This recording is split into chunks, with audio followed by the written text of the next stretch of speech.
the cheat sheet, Fox Sports app. It's great, by the way. All sorts of stuff. All right, Schrags. So I always give you credit for this. You told me like 3 years ago, you're like, there's this kid named Mahomes. And I'm like, Peter, it's camp. What the hell are you talking? He's like, he's going to take the league apart. And I remember we were on the set at Fox, and I'm like, Schrags, stop. He's not, practice. Well, you were right. So I'm going to go back to you here. And I said to start my show, they are so spectacular. It is hard to unsee what we've seen the last 3 years with them. But right now, Schrags, even offensively, they don't do a ton right. It's not a great team, right? They don't look worthy of us even having a conversation on the herd. They look like a mediocre team. And I say this as the biggest Mahomes supporter. I love the team that they've built. I've loved the last few years. Last night, the Giants had a inexplicable taunting penalty from Eli Penny. They had an offsides on a key play, which was an interception that was then reversed because of the offsides. And they had that questionable face mask. If those plays don't happen, we're talking about the 4-5 Kansas City Chiefs who just lost at home on Monday Night Football to the 3-6 New York Giants. Like, that game was a Giants giving that to Kansas City. And yeah. I can say that because I know how good the Chiefs can be. The interceptions are inexplicable. The defensive schemes that they're seeing now, they've got the two safeties, and Mahomes is like so impatient that he can't just take what is given, that there is almost a way to beat the Chiefs right now, and there's no spark. So I can't crown the Chiefs this morning. If anything, I want to see if they can get more aggressive, especially in the next few hours. They just acquired Melvin Ingram to add to their defensive line. Yeah. I like that move. I think there might be more moves to be made. The Chiefs, the team we saw the last 2 weeks, I can't come out here and just say, wow, they won. That team's not competing for a Super Bowl, and they know it. Yeah. I had said about the Rams is the exterior is, they're a flashy team. What the reality is most of their starters are second, third, fourth. 14 of their 22 starters are draft picks, and they don't miss on a lot of them. And their free agent signings, not only do they work, they all work instantly. And, yesterday I had Thomas Dimitroff, the former GM, on, and he goes, I just talked to Les. Great. There's a little genius here to what they're doing. They're just saying, we're out of the draft pick business for the time being. We're into What do you make of what they did with Von Miller? Yeah, and this is really interesting because they've been in this business for years now, and it's not just the guys on the current team. They did it with Aqib Talib, with Marcus Peters, with Brandon Cooks. They've been doing this. They haven't had a first-round pick since 2016. They will not have a first-round pick until 2024, and they'll end up probably trading that pick soon anyway. So that's their philosophy right now, and they play for the now and for the moment.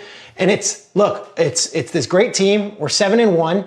Why rest on our laurels? Let's go get better. And what that does in the building, it lifts everyone. I spoke to a source in the Rams organization who said Leonard Floyd walked in, had not seen the Von Miller news until he got to the facility. He was running down the hallways, excited to say, hey, we added Von Miller. It does something to a team to know that the front office is going to only help you get to that ring, only going to help you get that Lombardi. Yeah. And one quick note, they took off yesterday after that win in Houston on Sunday. They took off not knowing whether the deal was going to happen or not. And when they landed, the Patriots had beaten the Chargers and the Broncos had beaten Washington. And they went to bed Sunday night like, maybe the Broncos are going to say, we're 4-4. Let's keep Von. Let's try. They called up and they said, no, we're still willing to trade Von Miller. And like the Rams were like so excited. They're all in. And it's like, that's deliberate. That's intentional. They know they're all in. And when there's that kind of pressure and urgency, you feel it throughout the building. And those veteran players, they know that the guys upstairs, they're worried about them, not about their replacements. Yeah, good point. Schrags, the trading deadline is fascinating. Joy and I talked about this yesterday.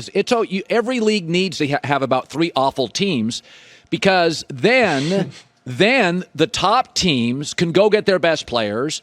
That allows the bad teams to rebuild, get some cap space. Bad teams have value. You don't want 10 of them, but it's okay to have a couple of them.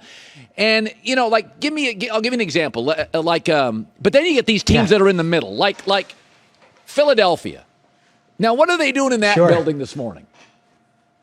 Yeah, it's a great question. And it's funny you bring up the Eagles because they come off this win. They win 44-6, and now you're 3-5. And you look at the NFC, you're like, that 7 spot is just one game away. And But then you look at what the Eagles have this offseason. They've got 11 draft picks in the 2022 draft. Wow. They've got 3 first-round picks in the 22 NFL draft. They've got huge cap space. And you look at their roster, and it's like Fletcher Cox. Here's a guy who has been an amazing Eagle, one of the best Eagles we've ever had. His contract isn't terrible because of a cap restructure. Do you flip Fletcher Cox now for a second or a third round pick and dump him and say, hey, go and we're going to be good and we're going to take that? Or do you say, gosh, Fletcher Cox helps us now if we sneak in the playoffs. Maybe we win a couple games. Maybe we have another run like we did a couple years ago. And maybe Fletcher Cox is the best player on a Super Bowl team. A lot of teams are in that spot right now, Colin, because like the Vikings, are they winning a Super Bowl this year? They're 4-4. The Niners, are they winning a Super Bowl this year? They're right there. These teams have to decide, do we want to trade those veteran pieces, Odell Beckham included in Cleveland at a 4-4 Browns team? Do you say, hey, let's look for that draft pick. Let's dump this player now. Let's get something for him. Or do you convince yourself that maybe this still is the year as we thought it might have been going into this season? Yeah. By the way, I still think OBJ in New England is fascinating. They do not have an over-the-top piece. I'll just throw it out there. By the way, the Fletcher Cox thing, you shouldn't have done that. And for the next 3 hours, I'm not going to be able to concentrate because I'll have Fletcher Cox on the brain. Yeah. Hi, everybody. Thanks for watching. Subscribe here to get the latest from the show. Also, be sure to check out more of the best clips from The Herd or go watch a few segments from other shows on FS1.